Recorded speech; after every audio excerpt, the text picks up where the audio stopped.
Om Swastiastu. Perkenalkan, nama saya Nika Natalia, NIM 17025551042. Pertama-tama saya ucapkan terima kasih atas waktunya kepada Dr. Cynthia dan Dr. Ira selaku pembimbing saya dan Dr. Viena selaku penguji saya. Izinkan saya untuk melakukan presentasi pada hari ini dengan judul Gambaran Ukuran dan Bentuk Lengkung Gigi Rahang Bawah Suku Bali. Adapun latar belakang dari penelitian ini adalah maloklusi merupakan keadaan menyimpang dari oklusi normal. Hal ini dapat terjadi karena tidak sesuainya lengkung gigi dan rahang.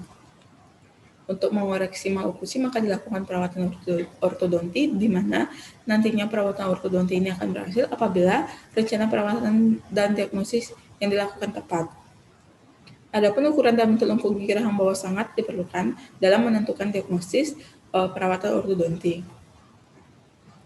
Di Indonesia sendiri terdiri dari berbagai macam etnik dan suku budaya, dan di Indonesia terdapat dua ras, yaitu ras Detro Melayu dan Proto Melayu. Yang termasuk dalam Proto Melayu ini adalah suku Toraja, suku Dayak, dan suku Batak. Untuk yang termasuk ke dalam ras Detro Melayu yaitu suku Bali, suku Jawa, dan suku Sunda. Sebelumnya penelitian mengenai ukuran dan bentuk lengkung gigi rahang bawah telah pernah dilakukan pada suku Minahasa dan pada suku Mangundo. Sedangkan untuk ukuran dan bentuk lengkung gigi rahang bawah pada suku Bali belum pernah dilakukan, maka dari hal tersebut maka peneliti tertarik untuk melakukan penelitian. Ada perumusan masalahnya, bagaimana gambaran ukuran dan bentuk lengkung gigi rahang bawah suku Bali. Tujuan penelitian ada dua, yaitu tujuan umum untuk mengetahui gambaran ukuran dan bentuk lengkung gigi rahang bawah. Untuk tujuan khususnya, untuk mengetahui gambaran ukuran dan bentuk lengkung gigi rahang bawah suku Bali.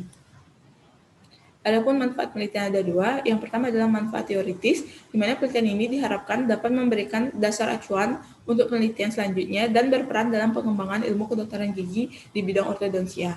Manfaat praktisnya diharapkan penelitian ini dapat menjadi bahan informasi kepada dokter gigi mengenai potensi rahang bawah sebagai acuan dalam keberhasilan perawatan ortodonsi.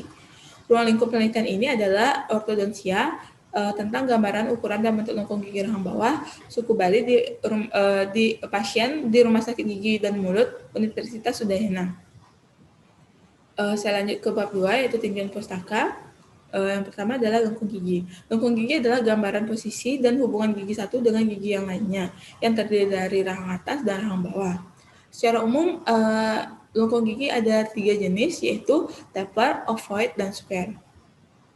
Adapun faktor yang mempengaruhi dari untuk menentukan jenis bentuk lengkung gigi, yaitu adalah panjang lengkung gigi, jarak intermolar bilateral, morfologi gigi anterior dan jarak interkanin bilateral dan interkanin bilateral. Selanjutnya adalah perubahan dimensi lengkung gigi. Dimensi lengkung rahang merupakan sesuatu yang dapat berubah secara sistematik seiring dengan terjadinya pertumbuhan dan perkembangan. Banyak faktor yang menyebabkan terjadinya perubahan ukuran dan bentuk lengkung rahang, seperti melebarnya garis tengah maksila, perubahan bentuk tulang alveolar, serta hubungan gigi antar rahang. Selanjutnya adalah kehilangan gigi dan malposisi gigi mengakibatkan perubahan keseimbangan, ketidakharmonisan oklusi, serta mengganggu keseimbangan gigi keligi yang masih tersisa.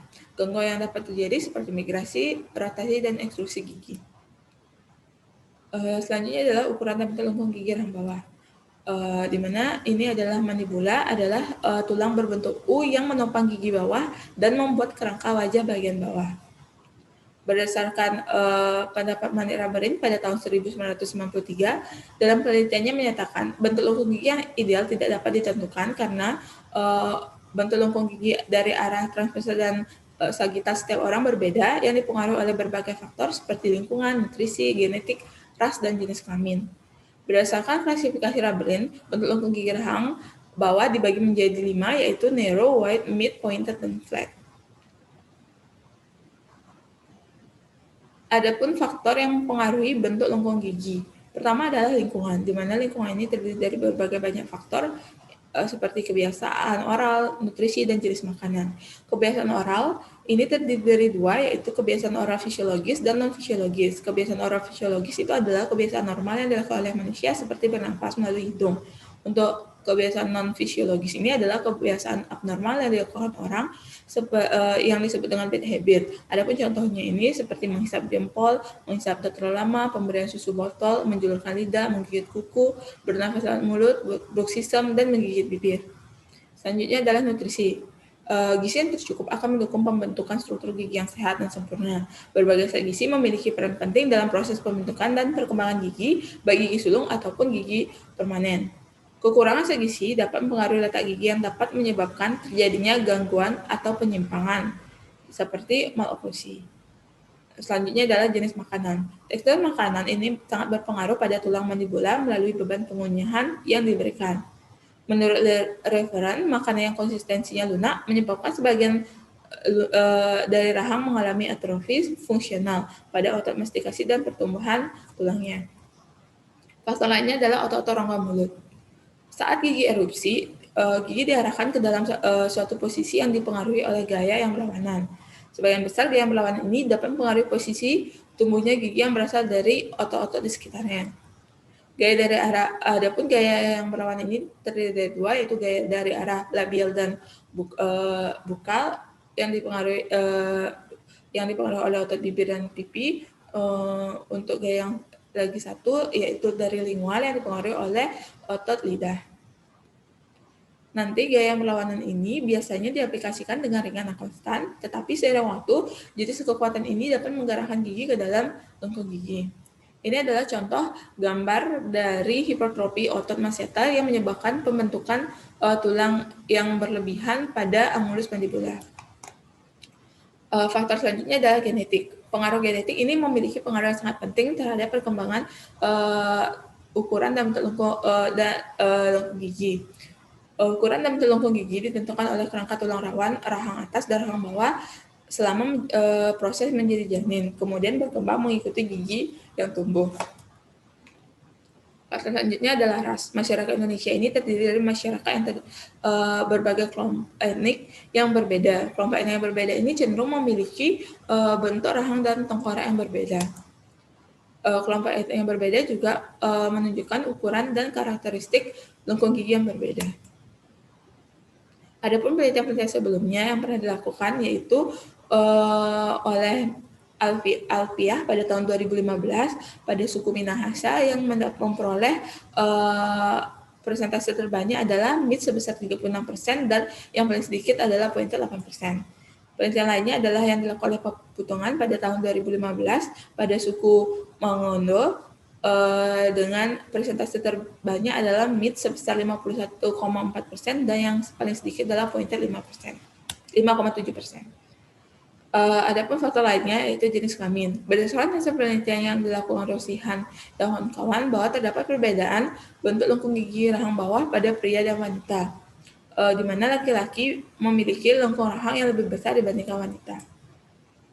Suku Bali, Negara Kesatuan Republik Indonesia ini terdiri dari berbagai suku bangsa dengan budaya yang sangat bervariasi. Berdasarkan sejarahnya terdapat dua ras, yaitu ras Putu Melayu dan Detro Melayu. Masyarakat etnik Batak, Dayak, dan Toraja termasuk dalam Putu Melayu, sedangkan masyarakat Sunda, Jawa, dan Bali termasuk dalam Detro Melayu.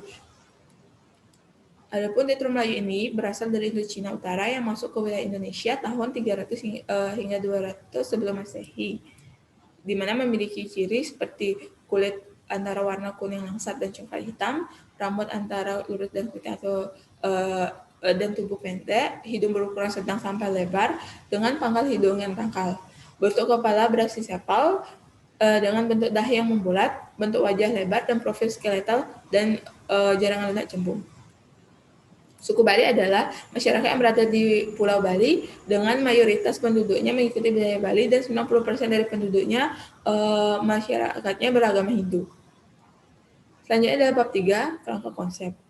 Di mana di Indonesia ini terdiri dari berbagai macam suku dan suku ini dibagi lagi masuk ke dalam ras, yaitu ada dua di Indonesia, yaitu ras Putu Melayu dan ras Detro Melayu, di mana suku yang masuk ke dalam Putu Melayu adalah suku Batak, suku Dayak, suku Toraja, sedangkan untuk Detro Melayu adalah suku yang termasuk suku Sunda, suku Jawa, dan suku Bali.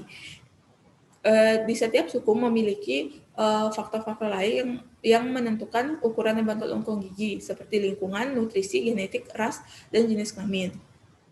Untuk ukuran dan bentuk lengkung gigi ini terdiri dari dua, yaitu ukuran dan bentuk. Ukuran ada panjang dan lebar, sedangkan bentuk ada 5, yaitu narrow, wide, mid, pointed, dan flat, di mana nantinya ini akan berfungsi dalam perawatan ortodonti. Selanjutnya adalah bab 4, metode penelitian. Desain penelitian yang saya gunakan adalah deskriptif dengan menggunakan pendekatan potong lintang. Untuk sampel, penelitian diperoleh dengan metode proporsi sampling dengan memenuhi kriteria inklusi dan inklusi. Untuk populasi pada penelitian ini yaitu model studi pasien ortodontia suku Bali tahun 2017 hingga 2020 di Rumah Sakit Gigi dan Mulut Universitas Udayana. Adapun kriteria inklusinya, usia 18 hingga 25 tahun, suku Bali, ayah, ibu, nenek, dan kakek suku Bali, jumlah gigi pada model studi lengkap dari incisifus 1, caninus, molar 1, dan molar 2. Tidak pernah menggunakan alat ortodonti sebelumnya, menyetujui lembar inform konsen, tidak terdapat tambahan pada model studi gigi incisifus sentral, caninus, molar 1, dan molar 2. Adapun kriteria eksklusinya, kehilangan gigi incisifus sentral, caninus, molar 1, dan molar 2, pernah atau sudah menggunakan alat ortodonti, terdapat poros pada model studi gigi yang akan diukur, model studi fraktur atau rusak. Adapun jumlah sampel pada penelitian ini adalah 43 orang, dan tempat penelitian adalah Rumah Sakit Gigi dan Mulut Universitas Udayana untuk waktunya Januari 2021 hingga April 2021. Definisi operasionalnya, variabel pertama adalah ukuran lengkung gigi arah transversal. Di sini ada 3, yaitu L33, L66, L77. L33 ini yang diukur adalah dari tonjol gigi caninus kiri ke tonjol gigi caninus kanan. Untuk L66 yang diukur adalah dari puncak tonjol mesiobukal gigi molar 1 kiri ke puncak tonjol mesiodistal gigi molar 1 kanan. Untuk L77, jarak yang diukur dari distobukal gigi molar kedua kiri ke distobukal gigi molar 2 kanan. Adapun alat ukurnya adalah kaliper. Untuk variabel selanjutnya adalah ukuran lengkung gigi arah sagital. Ini juga ada 3, L31, L61, dan L7. L31 ini yang diukur dari pertengahan incisifus sentral tegak lurus terhadap garis yang menghubungkan puncak tonjol caninus kiri dan puncak tonjol caninus kanan. L61 yang diukur adalah dari pertengahan incisifus sentral tegak lurus terhadap garis yang menghubungkan puncak tonjol mesiobukal gigi molar pertama kiri dan puncak tonjol mesiobukal gigi molar pertama kanan. Dan selanjutnya adalah L71 yang diukur dari pertengahan incisifus sentral tegak lurus terhadap garis yang menghubungkan puncak tonjol distobukal gigi molar kedua kiri dan puncak tonjol distobukal gigi molar kedua kanan. Variabel selanjutnya adalah bentuk lengkung gigi, di mana di sini ada 5. Yang pertama adalah bentuk narrow jika nilai persentase deviasi relatif dari perbanding L31 berbanding L33, L61 per L66, L71 per L77 hasilnya positif, dan bentuk wide jika nilai persentase deviasi relatif dari perbanding L31 per L33, L61 per L66, L71 per L77 hasilnya negatif.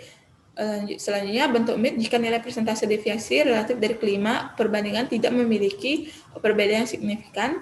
Lalu ada bentuk pointed jika persentase deviasi relatif dari L31 perbanding L33 jauh lebih besar dari perbandingan lainnya. Bentuk flat jika nilai persentase deviasi relatif dari L31 perbanding L33 jauh lebih kecil perbandingan lainnya.